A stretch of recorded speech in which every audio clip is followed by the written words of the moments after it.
አይነ በሲሩ አፍቃሪ ከሚለው ታሪክ ከክፍል 21 የቀጠለ። ኦማ እኔ ነኝ ያወጣሁለት አሉ። ይህን ጊዜ ዶክተር ያሬድ አዎ አያችሁ፣ ልክ ነኝ፣ በጣም ልክ ነኝ። እኔ የስነ አእምሮ ሕክምና ባለሙያ እንደመሆኔም መጠን ይሄ ነገር ከዚህ ቀደም አጋጥሞኝ ያውቃል። በተለያዩ የውጭ ሰዎች ላይም አጋጥሞ በተለያዩ መጽሐፎች አንብቤዋለሁ። ስለዚህ እንደዛው ነው የሆነው። በጣም ሪር በሆነ መልኩ ጥቂት ሰዎችን ብቻ የሚያጋጥም አይነት ነገር ነው። ምኑ ነው እንደዛ የሆነው?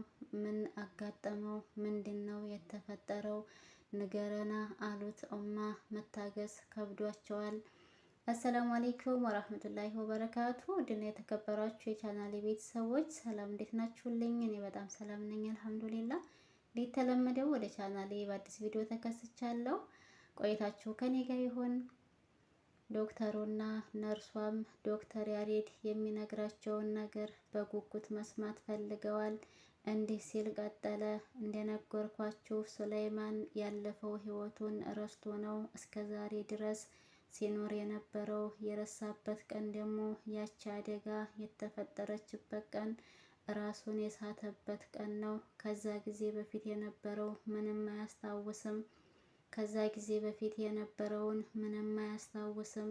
ከዛ በኋላ የነበረውን ነው ሲኖር የነበረው። አሁን ደግሞ የአይን ሴሎቹ ወደ ነበሩበት ሲመለሱ ቀጥታ የአይን ሴሎቹ ከአእምሮ ጋር በነበረው ግንኙነቶች ሕክምናዎች ሲደረጉለት እና ተወግቶ የነበረው ማደንዘዣም ከረጅም ሰመመን በኋላ ሲያነቃው በሚያሳዝን ሁኔታ ሱለይማን አሁን ህይወት ወይም ደግሞ አደጋው ከደረሰበት በኋላ የኖራቸውን ህይወቶች በሙሉ እረስቶ አያስታውስም። እያስታወሰ ያለው አደጋው ከመድረሱ በፊት የነበረው ማንነቱን ነው አለ። ዶክተሩና ነርሷ ገብቷቸዋል፣ ግን ደነገጡ። ኦማ ግን ምንም አልገባቸውም። ይህንን ቀለል ባለ መልኩ ለማስረዳት ያክል ለምሳሌ ሱለይማን አደጋው ከመድረሱ በፊት ስሙ አበበ ነበር ብንልና በልጅነት ተወልዶ እስኪያድግ ድረስ አበበ የሚል ማንነቱ ኖሮ ልክ አደጋው የደረሰበት ቀን አበበ የሚለው ማንነቱን ወይም ደግሞ ተወልዶ ያደገበት ማንነቱ እረሳ። እርሶ ሱለይማን ብለው አወጡለት። ስለዚህ በሱለይማንነቱ ኖረ። ዛሬ ደግሞ ሱለይማን የሚለው ማንነቱ ወይም አደጋው ከደረሰ በኋላ ያለውን ነገር ሁሉ እረስቶ ከአደጋው በፊት ከሰመመኑ ነቅቷል ማለት ነው ይሄ ሰው። ስለዚህ አሁን ማን ነው? እሱ አበበ ነው ማለት ነው። ወደ ኋላ ተመልሶ የድሮ ማንነቱን አስታውሷል። ሙሉ ለሙሉ ስሜ አይደለም ይሄ፣ እኔ አይደለሁም ይላችሁ። ለዛ ነው ስሙ ከመውጣቱ በፊት ወይም ከአደጋው በፊት የነበረው ማንነት ሙሉ ለሙሉ አስታውሶታል። አሁን እሱ የረሳው ከአደጋው በኋላ ያለውን ነው። ይሄ የምናየው ደግሞ ለምንድን ነው? ጨርቁ ለምን ተጋረደብኝ? ይህ ማለት ከዚህ ቀደም አይኖቹ በትክክል ይሰሩ እንደነበር ያውቃል። በዛ ጊዜ የነበረው ማንነቱን አስታውሷል ማለት ነው። ምን ልታረጉኝ ነው? ምን ፈልጋችሁ ነው የሚለው ከዚህ ጋር የተገናኘ ነው።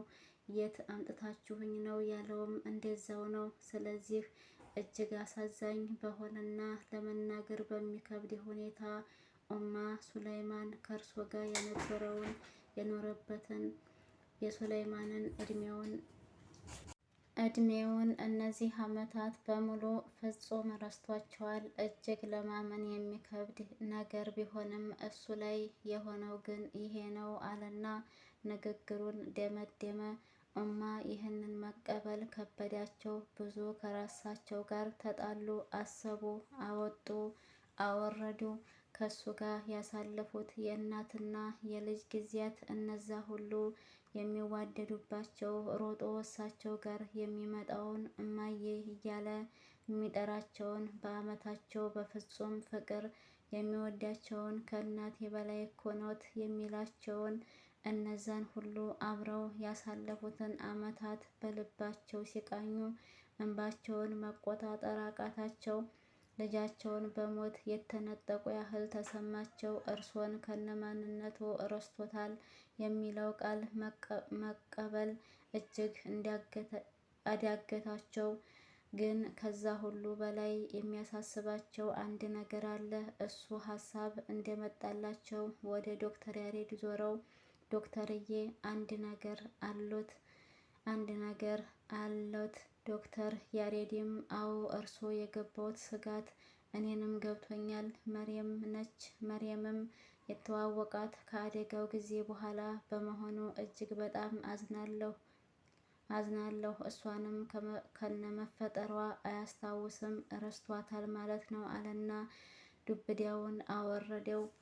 ውድና የተከበራችሁ የቻናሌ ቤተሰቦች ክፍል 21 ይህንን ይመስል ነበረ። በጣም በሚያሳዝን ሁኔታ በነገራችን ላይ በጣም ነው የሚያሳዝነው። እንግዲህ ሱሌይማን አይኑን መታከም የፈለገው የሚያፈቅራትን እጅግ በጣም የሚሳሳላትን እና እሷም የምታፈቅረውን መርየምን ለማየት ነበረ።